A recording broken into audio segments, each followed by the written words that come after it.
Viewers warm welcome to इमदाद speaks. इमदाद यूसुफजई आपसे मुखातिब है। सबसे पहले आपसे गुजारिश है कि अगर अभी तक आपने इस चैनल को सब्सक्राइब नहीं किया है तो प्लीज़ इस चैनल को सब्सक्राइब कीजिए। अगर वीडियो आपको पसंद आए तो लाइक कीजिए, घंटी का निशान को दबा के नोटिफिकेशन को ऑल कीजिए।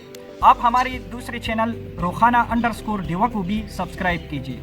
आज बात करते हैं मरियम नवाज़ की। आप सबको पता है कि नेब ने मरियम नवाज़ को बुलाया था कि 26 मार्च को पेश हो जाए नेब लाहौर के सामने। मरियम नवाज़ ने ऐलान किया था कि अब बर्दाश्त ख़त्म, अब आसानी से गिरफ्तारी नहीं देंगे और मुज़ाहिमत होगी।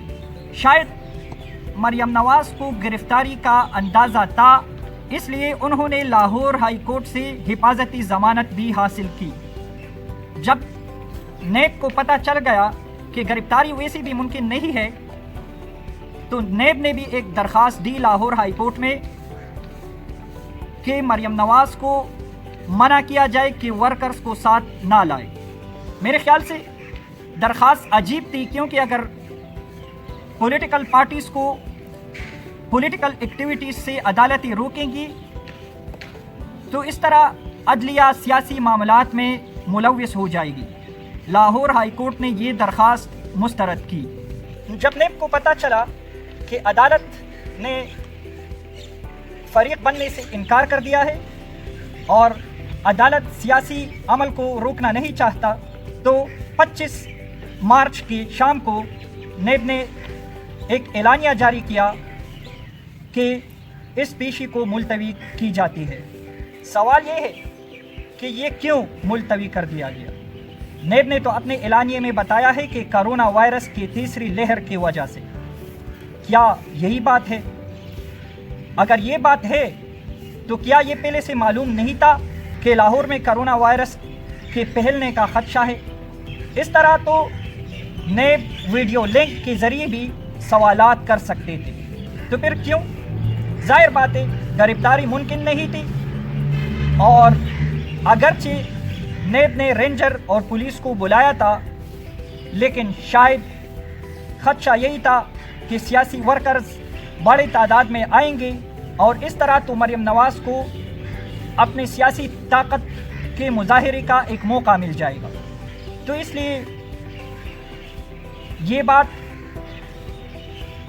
ज़रूरी समझी गई कि इस पेशी को मुलतवी की जाए। इससे पहले अगस्त 2020 में जब मरियम नवाज़ को बुलाया गया था तो वहाँ पर पुलिस और PMLN के वर्कर आमने सामने आए थे, दोनों जानिब से पथराव हुआ था और वो पेशी भी मुलतवी कर दी गई थी। एक और वाक़या अगर मैं आपको बताऊं,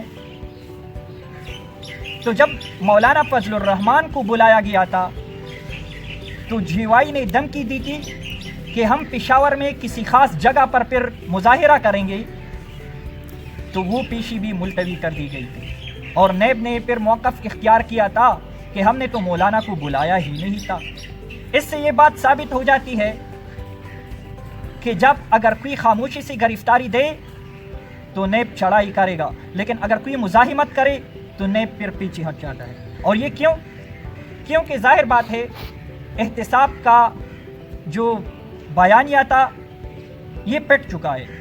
जाहिर बात है एहतिसाब जमहूरियत में ज़रूरी अमल है, लेकिन पाकिस्तान में एहतिसाब सिर्फ सियासत को और सियासतदानों को काबू करने के लिए एक ड्रामा रचाया जाता है। तो जब अगर कोई चीज़ मेरिट पे नहीं होता, जब अगर किसी चीज़ का ताल्लुक़ हकीकी अगर कोई एहतिसाब ना हो, तो फिर यही होता है। और ये भी कहा जा रहा है, मिसाल के तौर पे सैयद तलत हुसैन साहब ने दावा किया है कि इस दफ़ा इस्टेब्लिशमेंट ने भी इशारा दिया था कि हम इंटरेस्टेड नहीं है इस मामलात में। तो फिर PTI की हुकूमत की बस की बात सिर्फ अकेले में नहीं थी कि मरियम नवाज़ को बुलाया जाता। लिहाजा बात ये मालूम हो रही है कि एहतिसाब सिर्फ नाम का एहतिसाब है, क्योंकि जब चेयरमैन नेब ने बयान दिया था कि हवा का रुख अब तब्दील होगा, यानी अब हुकूमत वज़रा का एहतिसाब भी होगा, तो उसके बाद फिर चेयरमैन नेब की एक मुबैना वीडियो जारी होती है, जिसके बाद किसी वज़ीर के ख़िलाफ़ भी कार्रवाई नहीं होती।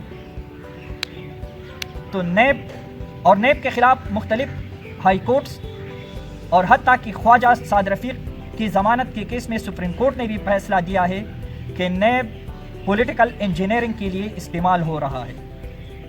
لیکن میں یہ سمجھ رہا ہوں کہ اگر کوئی واردات کرنا بھی چاہے تو کم از کم اس کو طریقہ واردات کا سمجھ ہونا چاہیے۔ شاید نیب کو طریقہ واردات کا سمجھ بھی نہیں ہے، اس لیے وہ پس جاتا ہے اور وہ جو بھی کرتا ہے اس کا بیانیہ پیٹ جاتا ہے بری طرح سے۔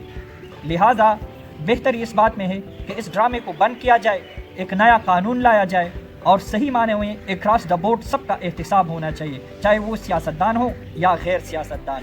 اور اگر اس طرح ون وے ٹریفک چلتا رہے گا تو پھر یہی ہوگا، اگر کوئی سڑکوں پہ آنے کا دھمکی دے گا تو پھر وہ پیشی ملتوی ہو جائے گی۔ آپ سے گزارش ہے کہ اس چینل کو سبسکرائب کیجیے۔